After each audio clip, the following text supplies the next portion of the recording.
क्या हाल है दोस्तों, ठीक हो फिट हो यार। साडे यूट्यूब चैनल को यार सपरीक फॉलो किया करो। मुहब्बत निवे पे वने दे सपोर्ट यार, कहीं नहीं करें पे। चास निवे पे करे दे। असन जो रोज लीलिया मार मार मार मार थक गयूं। तुसा देखो तो को हर शय दिख लेना, हराम दिख लेना, माहौल अंदर दा बाहर काम दा तो दिख अपना लेना। दिख लेंदे।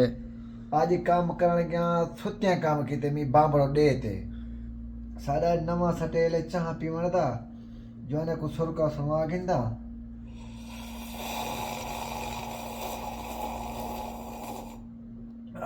सही है ना। सही दसी चाह दा साडा नवा बने पे मता कोई करन कशा है।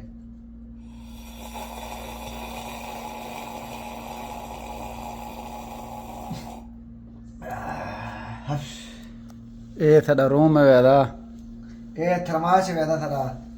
मैं तो 24 घंटे थर्माश बद्धी विदा नाल। ए जो नशे घाटे में को अगर तू छिकी अच्छा हाँ। बस मेहरबानी करो, सारे कोई यूट्यूब नाल कोई खिदमत साडी करो। बस बंद करो। अज आगू तो करें नहीं करना। बस बस बस।